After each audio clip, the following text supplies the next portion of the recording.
Good day, I'm Alex. I'm 29 years old and live alone in a tiny, quiet community just outside Denver. I have a stable job.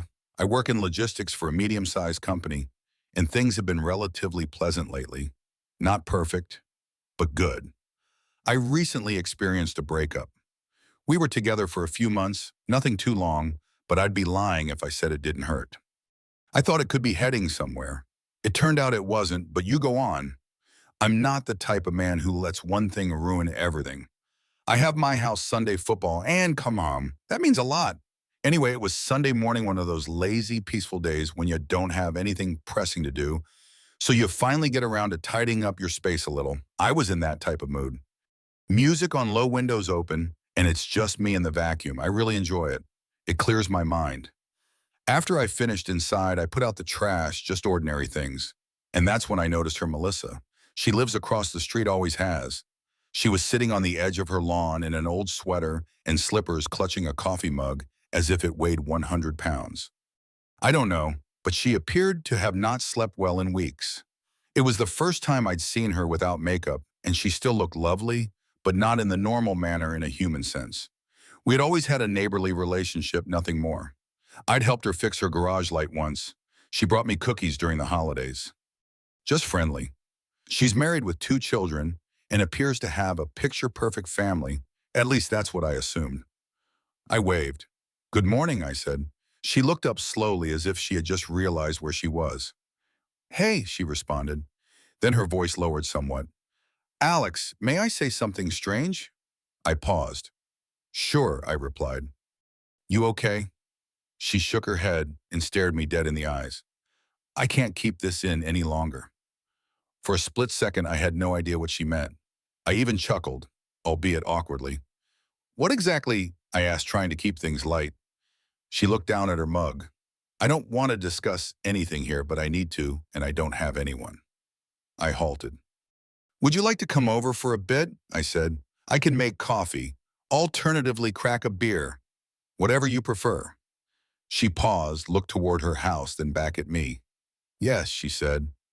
10 minutes later, we were sitting on my back porch. The sun was warming up and the birds chirped as if it were any other lazy Sunday. I handed her the beer, sat across from her, and said nothing.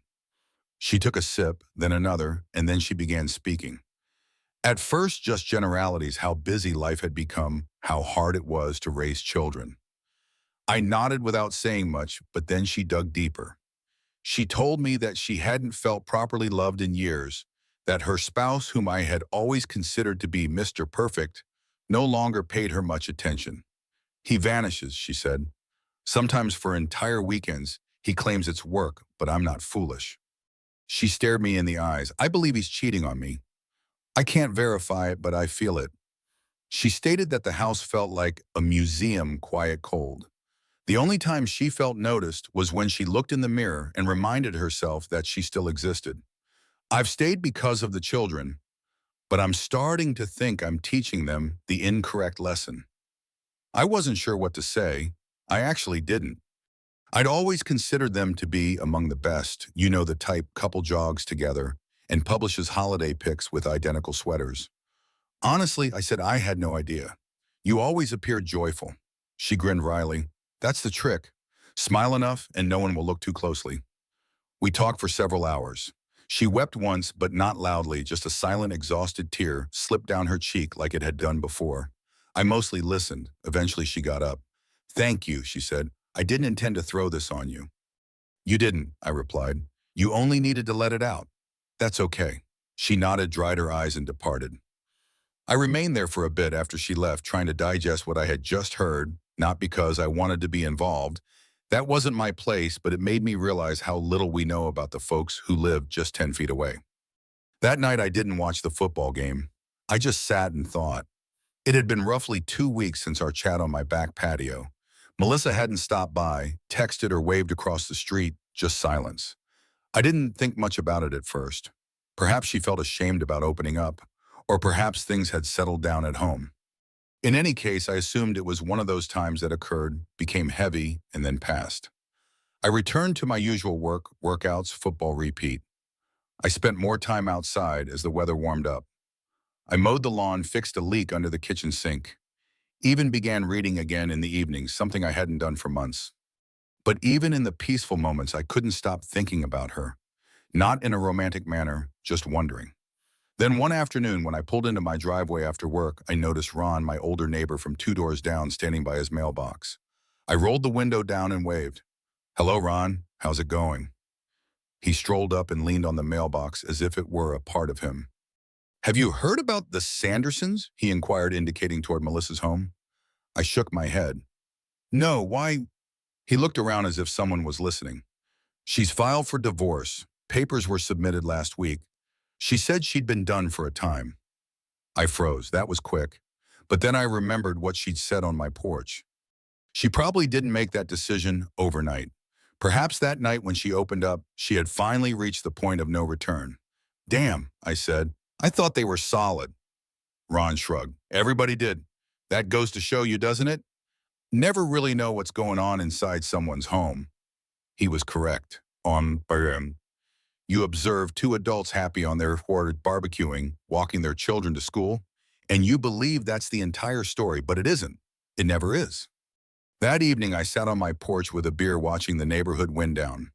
Children were playing with scooters, somebody barbecued hot dogs down the street, a dog barked at a squirrel as if it were personal. But Melissa's house remained still. Lights off, curtains closed. Later that week, I saw her again.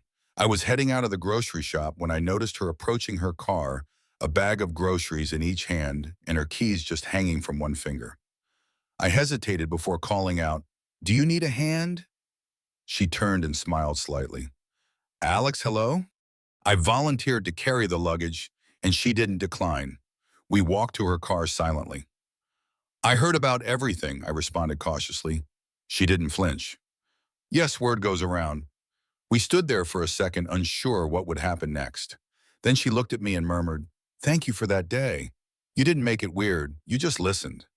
I said, "You didn't make it weird either." She grinned again, this time a little more realistic. That Saturday, she arrived at my door. I was watching a game with chips and a beer on the table. I wasn't expecting anyone, so I opened the door wearing a t-shirt and socks. "Hello," she said. "Sorry for dropping by now. Could you assist me move the kids' bunk beds? I'm rearranging their room. This feels like something I can handle right now." "Sure," I said without thinking twice. "Just give me a second." I grabbed my shoes, accompanied her across the street, and spent the next hour attempting to disassemble an IKEA nightmare that had most likely been assembled during an already failing marriage. She didn't speak much, just provided me tools and held the parts in place. It wasn't weird, it wasn't too sentimental. It was simply usual. Before I left, she asked, "Might I repay you with coffee tomorrow morning? I make a good French press." "That sounds fine," I said. And that's how it began. Over the next few weeks, tiny things continued to happen. She would wave from the porch more frequently. I'd find a paper bag of cookies on my porch with a note saying, "Too many. Please help me consume them." She'd occasionally summon me to assist her in repairing a drawer, lifting a box, or inspecting a faulty bulb. Sometimes she didn't actually require assistance. I could tell, but I didn't mind. Then came Sunday morning. I was back to my usual cleaning routine, throwing away rubbish, and she was sitting on her porch just like the previous time. But this time she wasn't sad, simply thoughtful. She smirked as she remarked, "You're making it a habit to take out trash on Sundays." I said, "I've got to keep the routine alive." She paused. "I'm delighted you're here, Alex." I gazed at her. She wasn't fishing for anything, simply expressing it. And I sensed a shift within me, not an attraction, not obligation, just a calm realization that being present for someone doesn't always require huge gestures or dramatic confessions. It's about turning up consistently when they least expect it. I nodded. "I agree." That night, I went to bed with her comments on my mind, not because I assumed it meant something more, but occasionally the unexpected happens softly and stays. On a Thursday evening, I finally resolved to say something. Melissa had been stopping by more frequently in recent weeks. Initially, it provided limited assistance with minor issues. A drawer wouldn't close, a leaking hose, a light bulb that needed replacing, and I didn't mind. Actually, I didn't. But lately, she's been stopping by just to talk, to check in, sometimes with a bottle of wine, other times with takeout. There was this look in her eyes, not flirtatious, not demanding, simply expectant, as if she were waiting for me to take a step forward. But I didn't, not that I didn't care, but I was unsure how I felt or what she required from me. That night, she knocked around 7:30. I had just finished dinner, grilled chicken leftovers. Nothing fancy. She wore her hair up, loose sweatshirt, once again no makeup. She appeared relaxed in a way I hadn't seen previously. Or perhaps I hadn't noticed. "Hey," she said, holding up a bottle. "I suspected you might be bored." I smiled sweetly. Not quite bored, but I wouldn't say no to company. She strolled in as if she belonged there, not harshly, just comfortable, as if it had developed a rhythm, me and her at the end of the day talking about nothing. We sat on the back porch. She poured two glasses, handed me one. The sun was lowering over the edge of the neighborhood. Everything remained still peaceful. She talked about her children, how they were adjusting, how her youngest had been having nightmares lately. She seemed fatigued when she said that. "I'm really tired." I listened, nodded, responded when I could, but something was always tugging at the back of my mind. After a time, I put down my glass and leaned forward. "May I ask you something?" I said. She looked over, taken off guard. "Sure." "I've noticed that you've been around more." I started cautiously, "and it's been lovely, but I don't want to misunderstand anything." Her expression didn't change significantly, maybe a tad softer on the edges. "What do you think you're reading?" she asked. "I think," I spoke slowly, "you're lonely, and I understand that. I really do. But I'm not sure what you're hoping for here."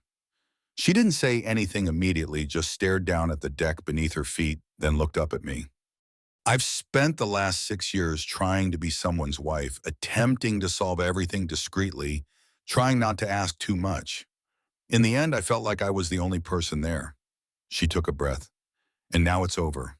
I realize how much I've stopped feeling. I don't want a replacement, Alex. I simply want to feel seen again. And while I'm with you, I do." That struck me, not in a romance movie way, just in a real way. She wasn't chasing anything. She wasn't attempting to seduce or manipulate. She was only reaching out in the only manner she knew how. "I hear you," I said, "and you're a good guy, stronger than I thought. But I'm not prepared for something serious. I recently got out of something too, and it was much lighter than what you've gone through." She nodded slowly. "I'm not asking for anything serious. I'm requesting presence or thermophoto." That left me speechless, so I simply glanced at her. Then I reached for the glass again. We sat in silence for a while, not tense, just processing. Before she departed, she turned toward the door. "Thank you for being honest," she said. "You too." She smiled, but it didn't reach her eyes this time. Then she was gone. The following few days were quiet. She didn't text. I didn't stop by. Her home felt like a locked shell again. Perhaps that should have felt like relief, but it didn't. Saturday, I saw her in the driveway with her two children, packing goods into the trunk. I waved. She waved back, but things weren't the same. I told myself that I had done the correct thing, maintaining boundaries, staying clear, but part of me despised how her wave appeared smaller. The fact is, I enjoyed her company. I liked hearing about her kids, her day, her comments on the movies we both feigned to dislike. I appreciated the peaceful understanding we shared, the comfort of not having to pretend. And now it had paused. I felt its loss like a missing link in my routine. That Sunday around dusk, I was back on the porch. No music, no game, just myself in the breeze. And then out of nowhere, I heard steps. She was standing on the edge of my porch steps, wearing a hoodie, holding a little plastic jar in both hands. "I prepared too much pasta," she said. "Want some?" I stood open the screen door and stood aside. "Always," I responded. She walked inside, placed the container on the table. We didn't chat much. We didn't need to. It wasn't a restart. It wasn't a moment. It was just simple. That night, as she departed, she said something that stayed with me. "You understand, I keep telling myself that this is nothing, but maybe it's just what I need. There's nothing more, nothing less, and only once." I didn't feel the need to define it either. Being present for others on occasion, quietly, honestly, is sufficient. It had been a few more weeks. Melissa was standing at my door with that container of pasta. Since then, we had developed this quiet, unspoken rhythm. She would come over once or twice a week, sometimes with leftovers, sometimes with coffee, sometimes with nothing but her presence, and every time it seemed more natural than the last. We didn't call it anything. We didn't discuss what it was, but there was something. It was now part of both of our daily routines. I began to notice little differences. She laughed louder, not the forced type, the kind that slips out before you know it. She wore her hair down more frequently. We talked about books again. She even mentioned researching online courses, something about interior design just to investigate. And me, I was also changing slowly without intending to. I was looking forward to her knocks. I checked the porch more frequently when she wasn't around. I missed her company, her calm, her ability to discuss important issues without turning them into drama. One Thursday night, she arrived just as I was finishing dinner. No warning, just a faint knock, and she's standing there with a bottle of iced tea and a worn smile. "I needed to leave the house," she said. "The children are spending the night with their father." I nodded and moved aside. "Come inside." We sat on the porch as usual. This time, however, her quiet had weight. She didn't get into stories or vent about anything. She simply glanced at the trees, the sky, the street. She appeared to be attempting to express an unnamed emotion. After a while, I asked gently, "Is everything okay?" She nodded. "Yeah, I really didn't want to be alone tonight."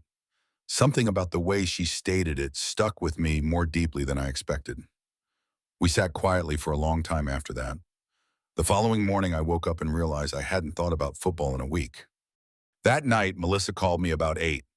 "Hey," she said, "sorry, this is just random. The back faucet is leaking again.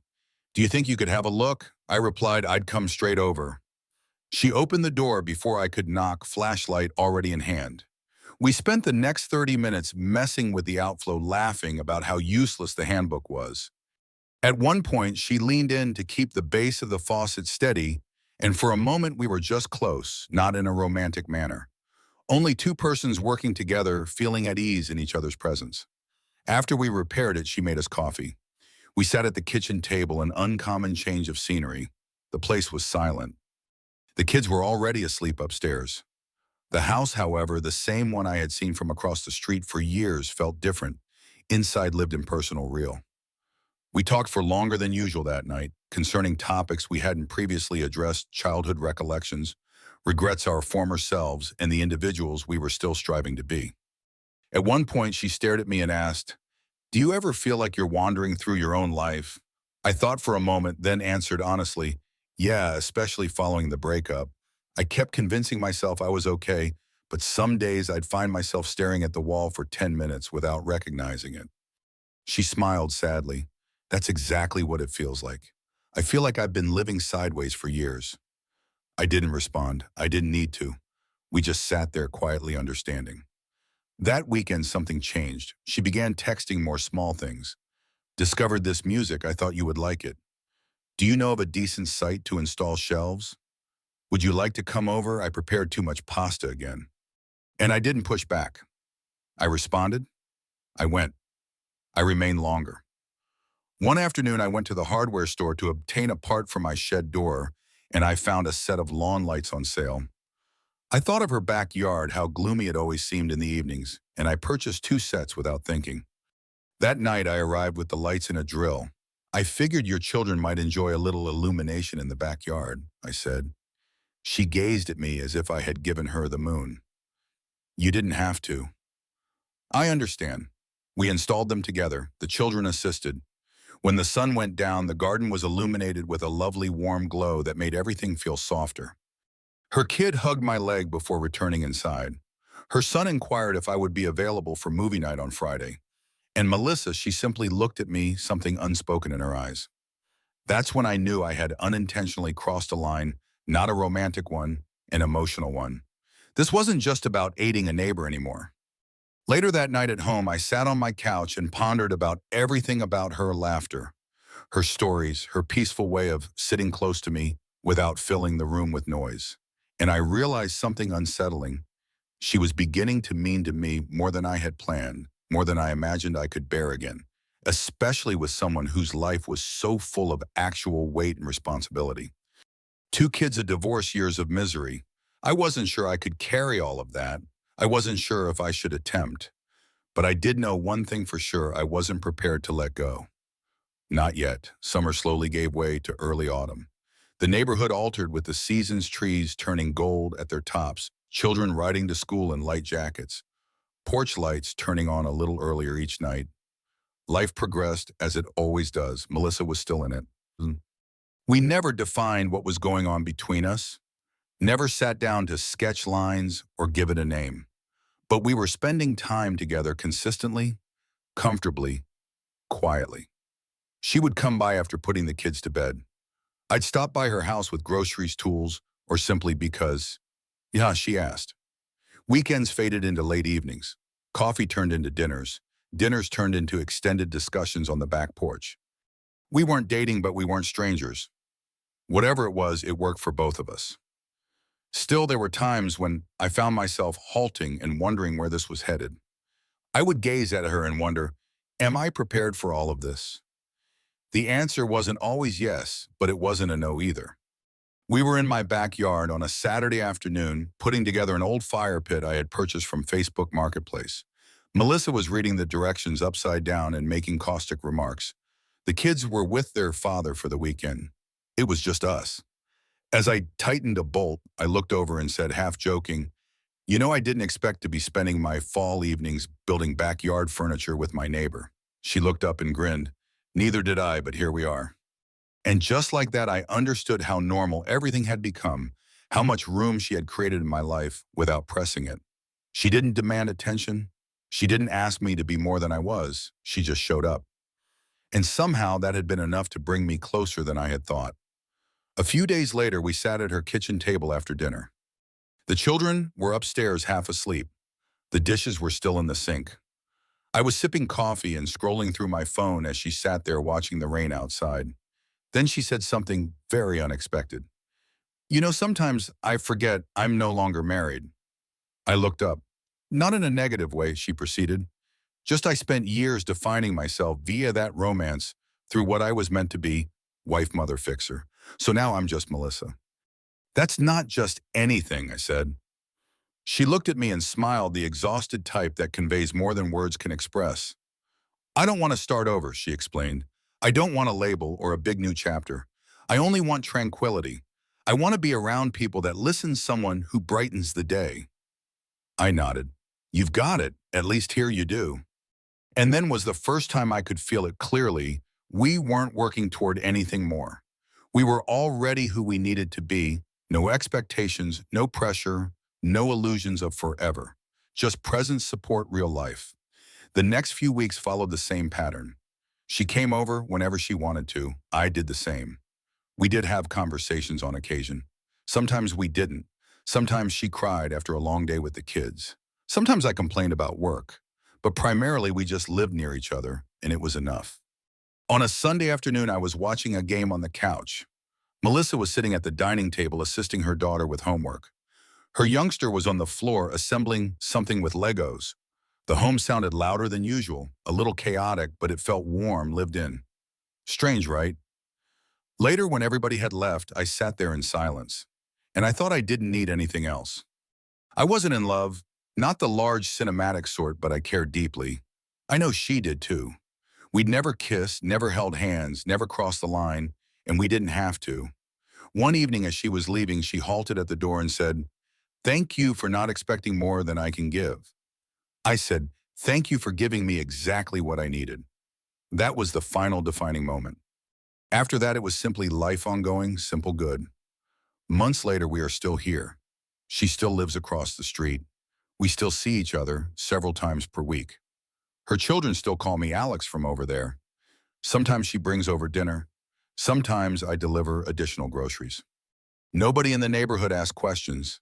They probably don't have to, because relationships don't always revolve around labels or outcomes. They are about timing, respect, quiet connection, and not everything has to be something greater. Sometimes this is sufficient. The story of Alex and Melissa reveals a profound life lesson. Sometimes the most meaningful connections are built on quiet presence and genuine understanding, not grand gestures or defined labels.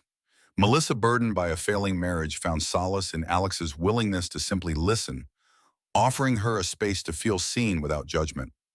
Their bond forged through shared moments, coffee on the porch, fixing a faucet, or installing backyard lights, shows that healing often comes from small, consistent acts of kindness. Alex's journey teaches us that being there for someone, even in the simplest ways, can fill voids we didn't know existed, both for them and for ourselves. Their undefined relationship, rooted in mutual respect and emotional honesty, reminds us that life's deepest connections don't always need a name to be significant. It encourages us to show up for others, to embrace the beauty of human connection in its rawest form, and to find peace in the present without chasing a scripted future. What moments of quiet connection have shaped your life? Share your stories in the comments below. We'd love to hear how you found meaning in the everyday. If this story touched you, please like, subscribe, and hit the notification bell to join our community. Your support keeps these heartfelt tales alive, so let's continue this journey of discovery together.